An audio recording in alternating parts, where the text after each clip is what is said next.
Wow.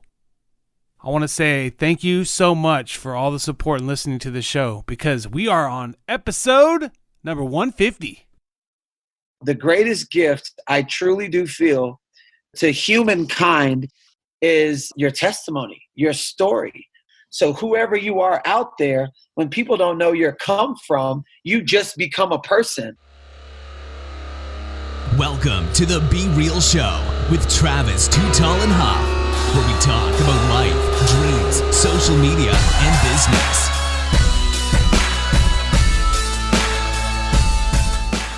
Well, hello, and welcome to the Be Real Show with Travis Too Tall and Huff. Folks, I'm fired up today. We are going to give you some positivity and change your mindset, because I'm focused and pumped with our featured guest, Garrain James. Garrain, are you ready to be real, Joe? You can call me Garrain James or Garrain Jones. But I'm super fired up, and your energy is like so lit right now. Thank you for what you bring, in creating this space so that we can all, people like me can share their stories and stuff. Garrain Jones. I got a little fired up right there, folks. Let's just be real. And the reason why I'm pumped up is because I've not only been watching you, we've been on my man Tom Bilyeu show. I saw you on the other one I just saw with Omar. Oh, that was a good one too, man. Few. The Passionate Few. I just watched that one, and I just love your energy. I love that, not only your mindset and your story too, but just the energy you bring. So you are the CEO of Change Your Mindset, Change Your Life, and you're a transformation coach.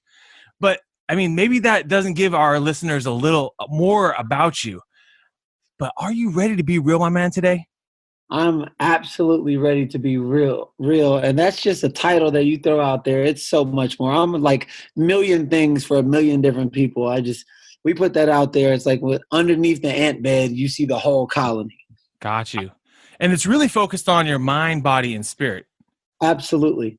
And everyone has, different things going on in their life. And it seems like if one of those things is out of whack, it could cause you many, many problems in your life. Yeah. It's like a 3-part harmony. You if you're singing on key and you got 3-part harmony, you sing one note off key, it throws the whole song off.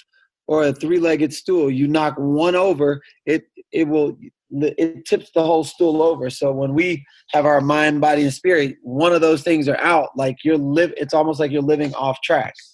Right. And the main thing is trying to figure out which one that is. Right? I mean, most of the time, sometimes you can't see your weaknesses, right? I mean, can you see? It's hard to see your flaws sometimes.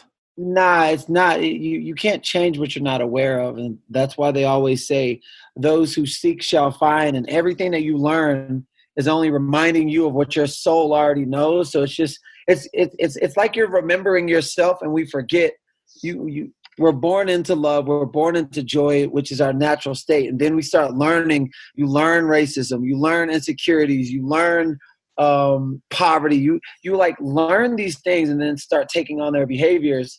Then once you are able to see a separation or a difference in someone else, and you want that in your own life, because you can't be what you can't see, then that's when you start learning how to remember who you already are. But other people will call it a breakthrough. I call it you're breaking back into what your soul already knows. That's amazing. So what inspired you to then kind of take what has maybe happened to you or your breakthroughs and help change other people's life? What created that passion? Honestly, it started when I was a little kid. When we're little kids, we say, I want to be a Rocketeer. I want to be president. I want to be whatever it is. I always wanted to be a superhero. That was the very first thing that I aligned with. I resonated with. I want to be stronger than the average man. I want to have abs like an action figure. I want to save people's lives all over the world. And so that was something that's been inside of me the entire time. And it wasn't until I started remembering all those things. Like, my life was lost. Like, I was in the lowest point of my life when I wasn't doing the things that I've always loved since I was a child. When I was doing what my mom wanted, or what my dad wanted, or what society wanted, or what school wanted. When I followed those patterns, that's when I was the most lost. Mm. And I got back to doing everything that I loved, singing, dancing, inspiring, just motivating people. I was like that when I was a little kid. And I wasn't aware of what was happening. You can't change without awareness. But however, I had these magnificent results in my life. I just didn't know how to articulate what was going on in my life. So this was a continuous process that's kind of been in my life my whole entire, like when I say my entire life, since I was 3, 4, 5 years old. And I resonated with superhero. And it wasn't until 2011 that I started going to seminars and reading books and listening to personal development every single day, turned off the TV, and really with the time that I use of scrolling YouTube, Instagram, watching TV and scrolling, I took that time to start reading books and listen to podcasts and audios when I wake up, when I'm washing the dishes, when I work out. And it was just the overflow of all of that information that then started to spill over into the physical equivalent of my life. So it was one of those things where I just kind of evolved into that because that's what I was feeding my brain. So it wasn't a specific moment, because it's been a continuum of, the moment that I decided to read a book, which was definitely 2011. And was that book The Power of Positive Thinking? Yeah, a lady named Shannon Davison gave it to me for my 18th birthday, and I thought she was crazy because I hated books. I cheated my way through high school, and so I never even developed the diction that people have when they're actually speaking, like articulation and all those, because I never read books.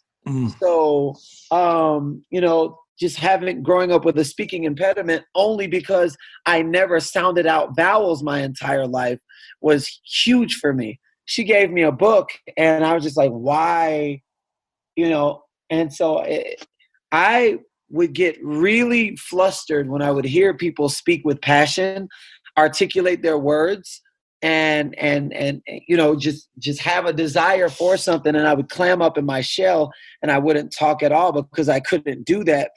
But I always wanted to do that. So with that book, I got so frustrated one day that I decided that, not even knowing that was a personal growth book, I was just reading the book because that was the only one I had. Wow. And I would over enunciate every single word inside of that book. What I didn't know is that all of these incredible, magical things were happening in my life. And I just thought I was lucky. So I was meditating. I stopped having sex. I stopped cursing. Anytime I saw trash on the ground, I would pick it up. And then all of a sudden I started manifesting all these things. I didn't know that's what that was, but all these incredible things started happening in my life. I was just like, yo, I'm so lucky. Oh my God, I'm so lucky. So that was the start of that book. And I, for the next 14 to 15, 16 years, I was trying to find the flow that I had, and I never knew that it was from what I was feeding my brain, which was in the book. Right.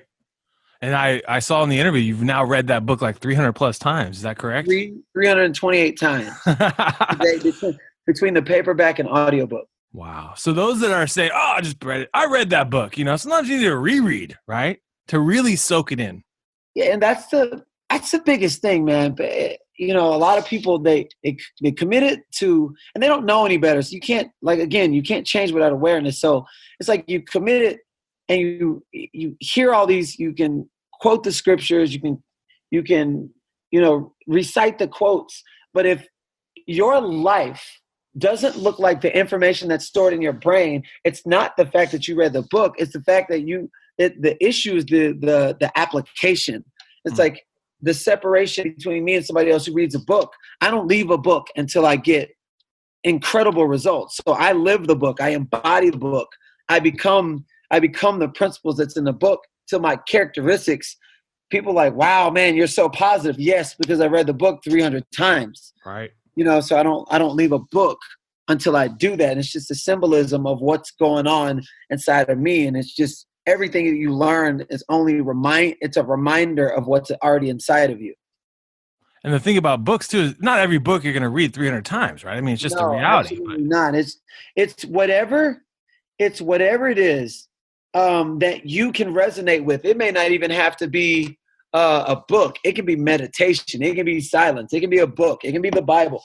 Right. It's like whatever is the passageway that opens you up so that that causes you to tap into your operating system, the thing that has you generate yourself in a way where you're manifesting things and you're applying things and results are happening. So people will read The Power of Positive Thinking and they're just like, I've done everything that you've done and it's not working. Yeah, but you're trying to follow my pattern. Like if you're a flute player, why are you practicing football? You know what I'm saying? You gotta know what it is, but it's really focus on the fundamental principles, and that's find something that works for you, and then you'll know that it works because you can literally pinpoint it in your life.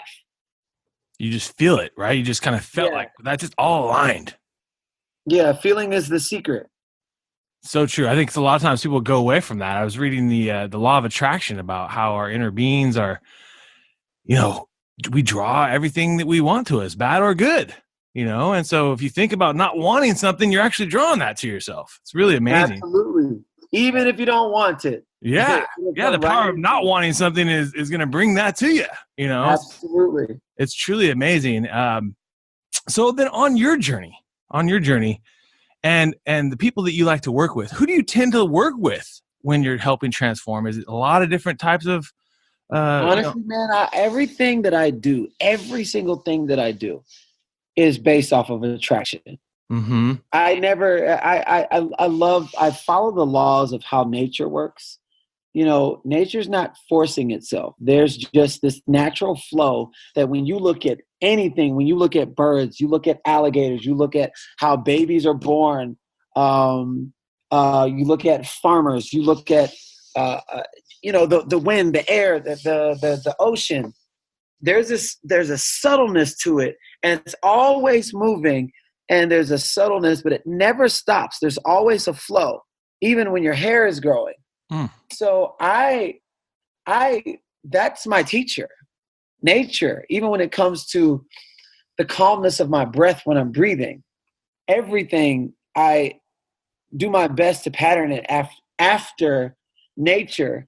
In anything. So when something naturally, divinely comes into my life, I know that it was sent to me because I already know, one, I have a vision for my life. So if there's anything that's on that vision, whether it be good or bad, which is only the perspective of the beholder, because I don't believe in good or bad. I just believe in new levels of awareness. So anytime I have a vision for my life, something comes in, it's on that path. It's either designed for me to, learn from it, grow from it, win from it. And when you learn, you're winning. When you grow, you're winning. When you win, you're winning. So it's all a win when you are clear on your path. So the key is figuring out where, am I on the right path? Well, it's not, am I on the right path? You've literally got to decide on something. You don't just jump in your car and be like, oh, right. Where are we going to drive? Right. Where's the wind blowing? Like that's not a recipe for any level of success, with money being the least of all values. It's like you literally got to program. It's like your mind is a mental GPS system. So you've got to put something specific in there so the universe, so life can give you specific coordinates, and the coordinates are the signs that come into your life that shape you and mold you so that you can be strong enough for where you're going or whatever your goals and dreams are in life. Do you feel like people put perfectionism in front of just starting and finding a path and going? Absolutely. And that's why they never get anywhere. Because the only perfect thing is your authentic self. And that's not like society's version of perfect. It's just how you are in your authentic nature. You look at a bird. If the bird were to try to be like an alligator, you can see how life would be difficult. But the bird who doesn't know it's a bird is just utilizing everything that's already inside. And because of that, it takes flight.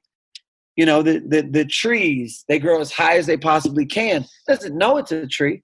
And when we're in the zone, we don't relate to anything other than just being in the zone. That's when we're here now and we're present.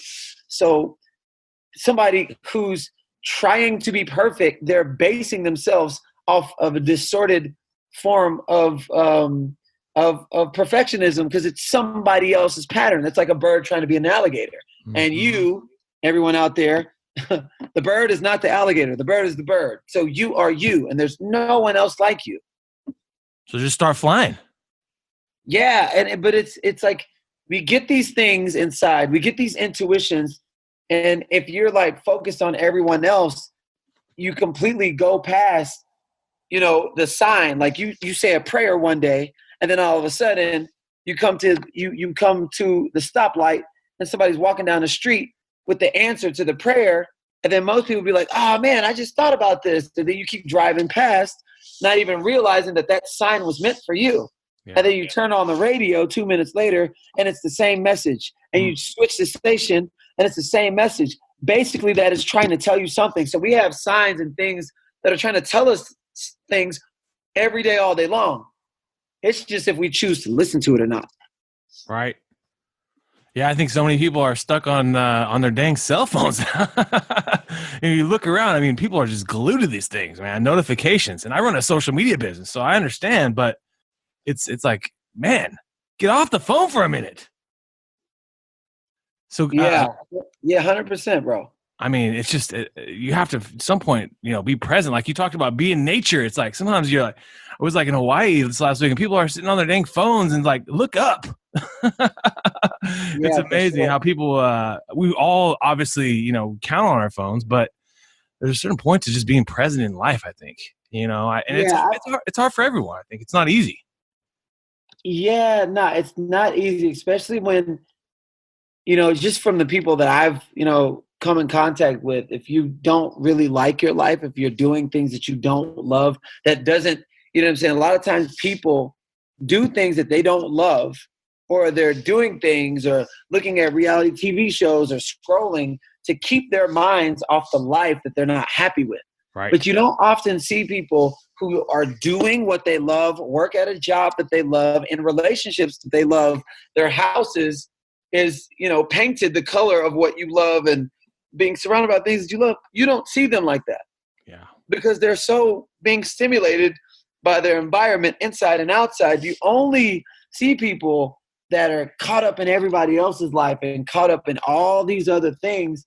And it's that right there that distracts them from their own life, which only has them living and not, only has them existing and not living. It's like a vicious cycle, right? It's like, yes, that keeps them high for a moment, and then they're back to reality. Yeah. Back to social again. Oh, life's good here. Let's go back to it. Up, down, up, down. Yeah, I could see that. Same with obviously TV or just anything that's going to kind of just There's nothing wrong with, binge watching a show or something. If you like to do that, hey, no problem, But it's like, if that's your life, then, there's probably some other destiny out there for you.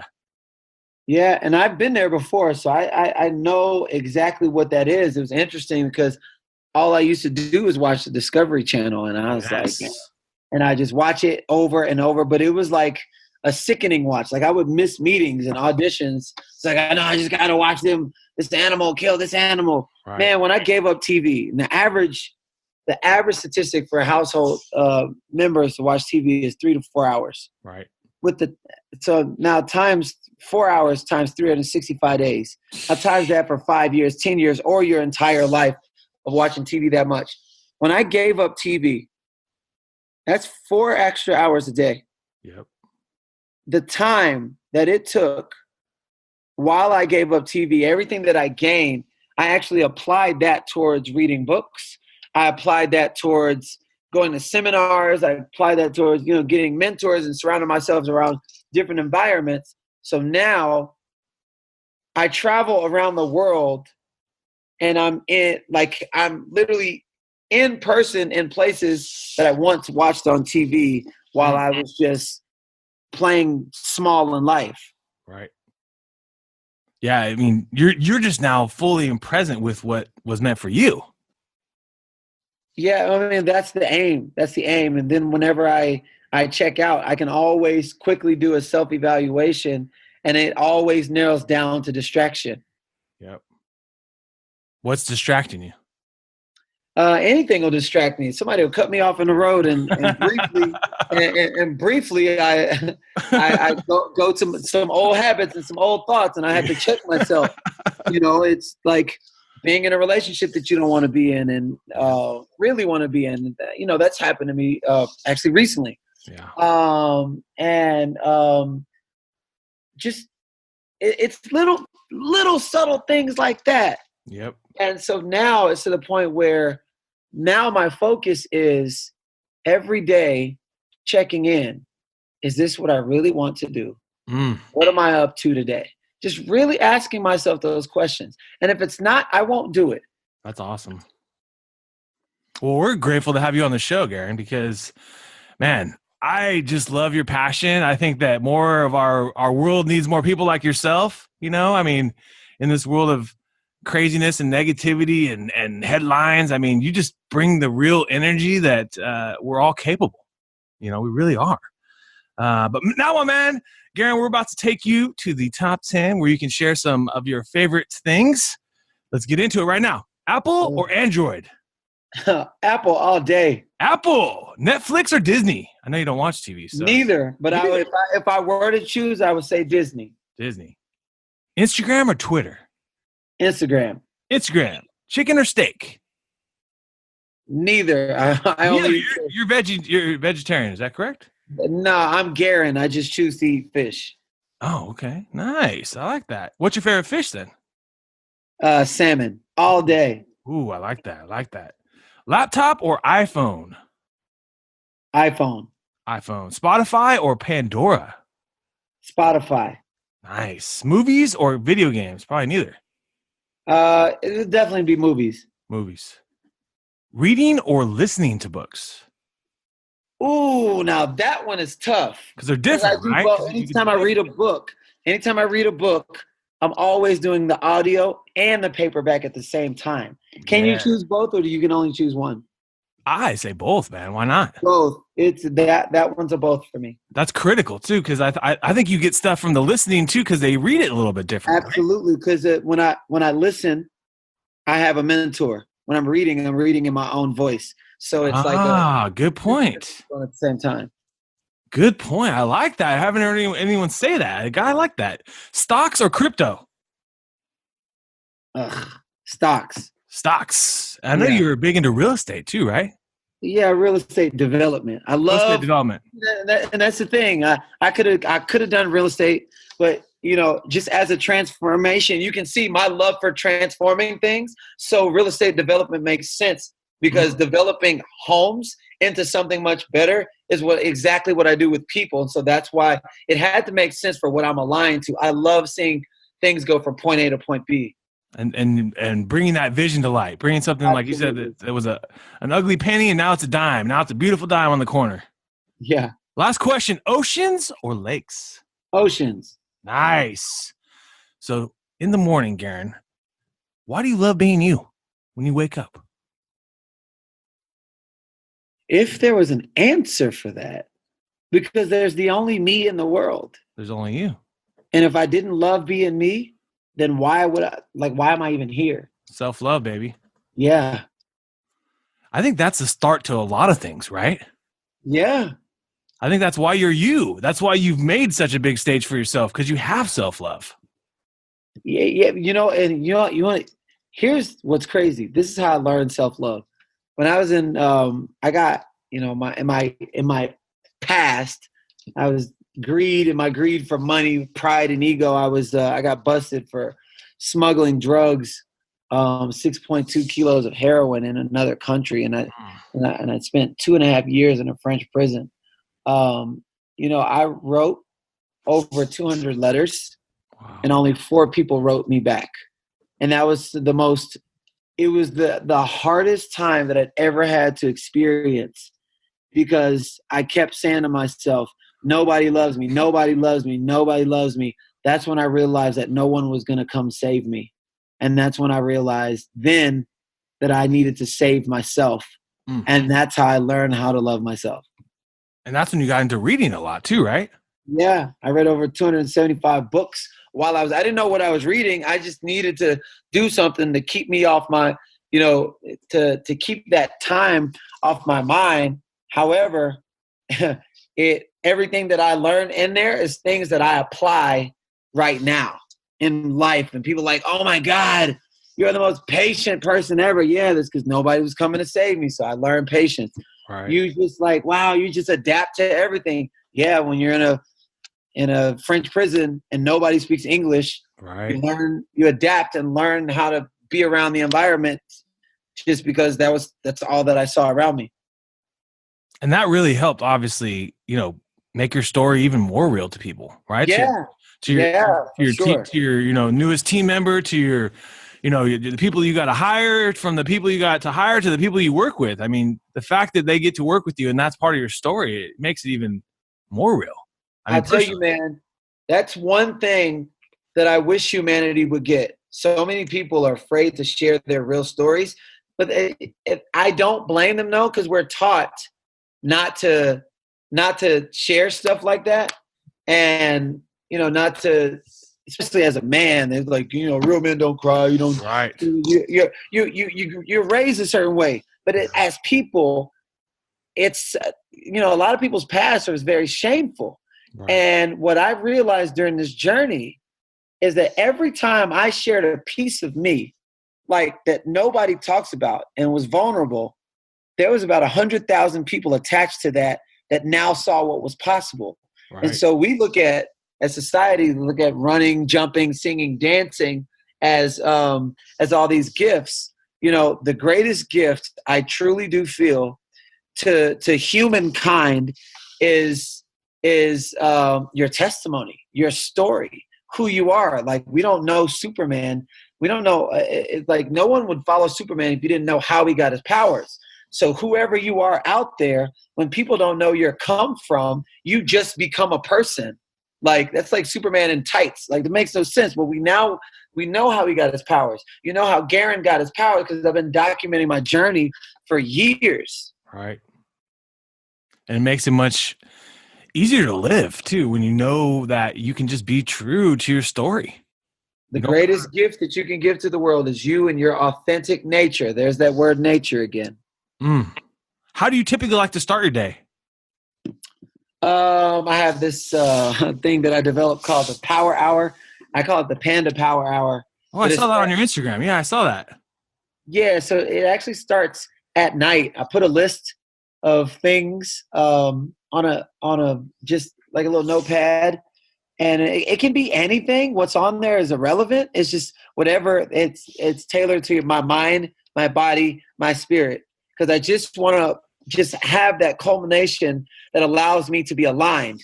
And I do it before I go to sleep, because the last 5 minutes before you go to sleep is the most important, because as soon as you go to bed, your mind goes to work, and then that's when your unconscious now raises all the gates. Now there's no barriers, and then so your mind goes to work while you're sleeping. So you never want to go to sleep mad or angry or frustrated. You want to go to sleep empowered. So what I do with this list, the brain doesn't respond to big progress or little progress. It just responds to progress.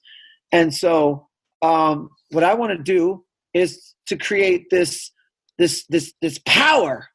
And it starts before I go to bed. I look at a picture of my daughter, then I look at the list. Then I look at a picture of my daughter because I love her. Then I look at the list. When the list starts taking on the same emotion that I have for my daughter, and that's the emotion of love, then I go to bed. When I go to bed with the emotion of love, soon as I wake up, I have 1 hour to complete the maximum amount of things. And it doesn't matter what it is. Wake up, brush my teeth, do push-ups, prayer, meditation, affirmations. I'll usually have 35 things on there. Most people get 5 things done in a day, and they try to memorize using brain power and energy throughout the day. I've already got mine programmed before night. I wake up, get as many things as I got done. I've got 34 things done within the first hour. You've got 2. Not you, but most people. Absolutely. You got 2. Some people get done 2 things a week. This is what I'm saying. Who do you think will have the most momentum and energy? All I'm trying to do is generate myself. And when you generate yourself, that's like having a snow globe. And I feel like that we have a spiritual ecosystem around our body. Around our lives. That's the Whenever you're generating and you're activating the laws of attraction, that's the random check that comes in the mail. That's the auditions that you magically get. That's the people that just are in the right place at the right time. You're like, oh my God, I just thought about you. And that's when you're activating your life. So I activate my life, and I call it the power hour. You start up your engine with 10 times the velocity. I start up my human spiritual engine with 10 times the velocity, and then I go and settle into my day. Got you. And I mean, at that point, you got 34 things done. I mean, you can't beat yourself up about things you didn't get done. And here's what's beautiful. I'm only thinking about pouring. So even when I contact 10 people who least expect it and just acknowledge them for something, it's not about receiving anything. Right. After the first hour, I look at my texts, I look at Facebook and the messages that I send to either my clients, just like people, my family. And then all of a sudden, after the first hour, I look up and they're like, oh my God, I needed that. And I get to receive all of this love. And it is the most beautiful experience. And I purposely, in the last 3 weeks, did not do it because I wanted to see what happened. I wanted to see if I could mentally get by. The last 3 weeks have been the most difficult 3 weeks of the entire year. Wow. And then 2 days ago, I went back to my power hour and all of my engines revved back up. And I was like, holy crap. It's like night and day. Yeah. And I feel like the mind sometimes needs a deadline because you call it the power hour. So the mind automatically knows this is only an hour long. Yeah. Get this stuff done, Garrain. Otherwise, Success loves speed. I think that's the key too. I love that. The power hour. One of my favorite things of this interview so far. Obviously, many great things, but that's a good one. For those that are entrepreneurs out there, the power hour. Yeah, there's an ebook on my website, and you can subscribe to it. It's a free ebook, and it's all colorful, just like I like it. I love pandas, and I will not do anything. My house, every painting, everything the way I dress, everything has to do with something that's connected to my heart and soul. And going into your house, I saw some photos of your house. Really cool. You designed it with like all different types of like images and quotes of people you love and things you love. Yeah, I created the vision for the house when I was living in my car like 6.5 years ago. Wow. And I was like, one day I'm going to have a house. One of my favorite movies is Willy Wonka and the Chocolate Factory. Oh, yeah. And so I just love that bright colors and fun type things. I said, one day I'm going to have a house that's going to have like Lego stairs, and I'm going to have all the people that inspire me on a wall, and I'm going to have this thing. It's like a little 5-year-old kid. So I'm feeding my inner child, little Garrain, who just loves to play and express himself. And it's like every time Garrain is happy, magical things happen in the world. That's amazing, dude. I think so many people are afraid of like, oh, I'm growing up now, I can't be a kid again. That's why I like Disney. Like, I personally love Disney because you can just feel that, hey, man, this guy drew Mickey Mouse, and now look what he built, and the world is limitless. Yeah, totally. Anything you want, you can have. And so if you want to have inspirational quotes and pop, your house look like Andy Warhol and these really cool pop culture, that most people would be afraid of doing. But that's your vision. Yeah, but the thing about it is most people grew up in a house that was just a house. Yeah, so they continue the pattern that is just a house with a couple of things that they love. But most people's house, but again, you can't change what you're not aware of. But once you're really aware of your home is your sanctuary. So if you're not designing your sanctuary to empower you, then what are you doing? That's not a home. That's actually a house. House doesn't become a home until it's connected to you. Right. In my little sanctuary here up in the studio, I got all these autographs I've collected from people along the way, like John Wooden, Will Clark, Jay Leno, with my name on it. They're saying to Travis. Yeah. And sometimes when I'm having a tough day, I just look up at these people that have some of my past. Yeah. And it's the same thing. I mean, whether it's a quote or a signature or just it reminds you of the character of the person. And I think that inspires you alone. Just your house is an inspiration. Yeah. My house is a reflection of my personality. Yes. I'm a very expressive person. The way I dress is a reflection of my personality. My cars is a reflection of my personality. The stuff that I share online when I'm doing quirky dances, all of that is just little Garrain who wants to play, and I just honor him. Now, right now, is there something you are working at? Is there a skill that you want to master in the future, or right now you're trying to master? The dad. I love that. I didn't have a relationship with my daughter for 15 years. And once I started, just working and learning how to love myself even more, trust myself even more, and seeing what was available to me the entire time, I didn't even realize that, all my life, I never really connected to my family. And then once I started doing these like transformation courses, it was really big on inner child and family. And it had me really think, you can have all the money, you can have the cars, you can have all this stuff. That's what you perceive as success. But at the end of the day, it's like, what is it? So I was willing to work towards it and do whatever it took, be unattached to the outcome. And who I became in the process while developing a relationship with my daughter, which all she needed a man to be there, someone who was consistent, someone who honored her word. And I shifted myself from, I hope she sees that I've changed, to I am the most powerful representation of who she will marry one day.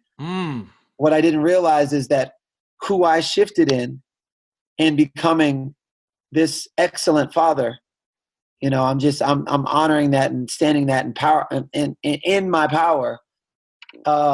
Even though I don't know half the things, but I'm willing to learn anything and apply it too. It also changed how I viewed women. Right. See, my whole life, I grew up looking at all women the way my dad looked at women. R.I.P. to my dad, but he was like a Rolling Stone. Yeah. So there's no way to view women any other way than the way that you grew up with. But it wasn't until my daughter came into my life, I had another perspective of women, because that's the standard that she held me to. Then my relationship with my mom changed. My relationship with the women in my life changed. My relationship with significant other changed. Like everything changed because how I saw women showed up differently in my life because of who I was being for them. Hey, you know what? I'm about to have a daughter, and February I'm gonna have a daughter, little baby girl. Congratulations! Thank you. I know my life's gonna change. As this is my first daughter, and I appreciate what you're saying. I mean, just trying to be the best dad for someone that she would want to marry or herself. The best representation of who she will marry one day, which means I can't play. Are we allowed to curse? Yeah, of course. I can't play this like silly sly shit. Right. I can't go around and messing around with all of these women. Multiple girls, yeah. The last 4 years, I was messing around with a lot of women. I didn't know any better. Those were the tools that I was handed growing up. Right. And in developing a relationship with my daughter, I'm like, well, what kind of example? The only example she would know of is a guy that messes around a lot. And so I needed to step my game up big time. And that's exactly what I did. Big time, like night and day. There's women in my life that know me as the Rolling Stone. And there's women in my life that's like, wow, Garrain is a very respectful man. Right. And that's because they know me in different platforms of my life. And I'm a prime example of you can transform your life. So that's something I don't claim to be an expert. However, it doesn't take me long to learn something that I have awareness of, that I know that can impact other people's lives. So I apply, I get results, and I'm just excited because it's very new to me. And when I mess up, I ask her mom for help. I'm like, what? I need support. Right. And her mother is there, and just we have a great, powerful relationship. And so that's the thing for me. That's awesome. The major thing for me. That's awesome. Well, I know because you're dedicated that it's going to continue to nurture and grow.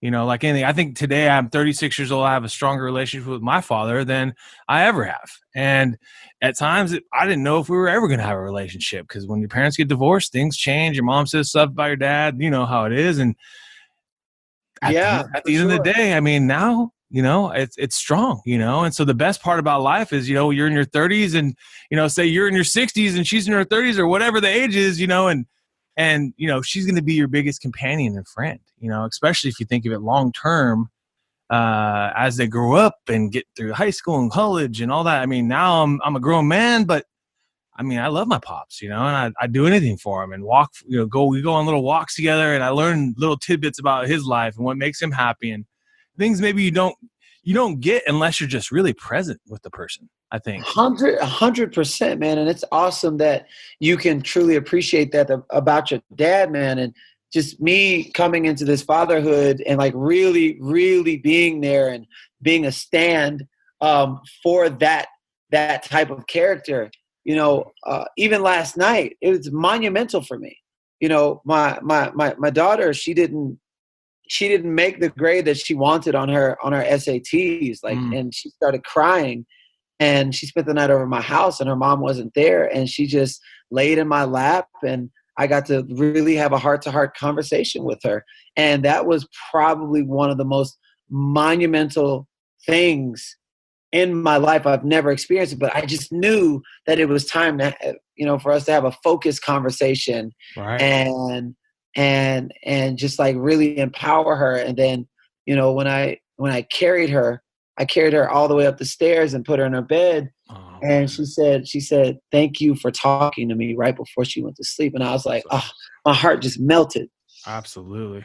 You're like butter on a plate right there. Man, I melted, and I just cried. I was like, yo, Man. I really busted my ass. I worked so freaking hard to get to this point. Right. So hard. And honestly, you deserve all the blessings, man. You're gonna continue to have more and more blessings. I mean, Absolutely. whatever that looks like, you know, it changes over time. It evolves. The things we want change, but the main thing I love about you, my man, is you're just willing to be real with who you are with the people that you're around. And I think that comes off in your interviews, in your videos, I'm sure in your presentations and your one-on-ones with your team members and your clients.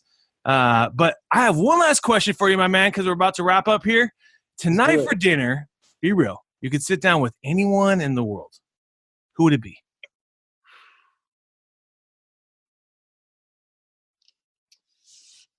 Tonight for dinner. Yep. If I could sit, dead or alive? Doesn't matter. Yeah. My dad. Oh, yes. My father was murdered when I was 12 years old. Wow. And there's a story when, you know, he was big in drugs and alcohol. And I remember when I was 5 years old, you know how like when you're a little kid and all the little kids during Christmas time and the whole family's over there and they're like dancing in front of the family. So when I was 5, Michael Jackson Moonwalker came on, and I was like dancing and singing in front of everyone. And all of my cousins and everybody was making fun of me. They're like, "Garrain, you can't sing. Garrain, you can't dance." My dad was stone cold, like sloppy drunk. And even in the midst of all of that, there was something so powerful whenever they tried to deny me of being able to sing and dance. My dad goes, hey, don't you ever tell my son he can't sing and he can't dance. He was like, "Garrain, as long as you love it, you do it. Don't never let anybody tell you that you can't do nothing. You just do it if you love it." And I just want to have dinner with my dad in the flesh and tell him that he was the first person to, you know, I've told him in the spiritual realm, but just like in the flesh, right. You're the first person to like stick up for me. And that do what you love concept has impacted millions of lives all over the world, because that's a philosophy that I live by. My dad, he planted that seed in me when I was 5, and that's why I've always done what I loved. And when I didn't, that's when I was the most lost. It's amazing, my man. Well, I do appreciate you, Garrain, so much for your time today, my man. And I know that you're going to change millions and more lives. I see the stage continually getting bigger for you. And anything I can do to ever support you, I will be here for you, my man. Even though I got your last name, Rick James, Garrain Jones, we know. Okay, messed up. But hey, brother, I really appreciate your energy today, folks. You've been hanging out with Garrain Jones and Travis. Thank you, man. I want to thank you again for your time today, and let's keep being real. Be real. What another epic episode. And if you enjoyed the episode today, can you please do me a favor and subscribe to our podcast, The Be Real Show, on iTunes or your favorite podcast platform. And also take a little time today, if you don't mind, and give your boy T Huff a review. I would really super appreciate it. And thank you so much for listening today.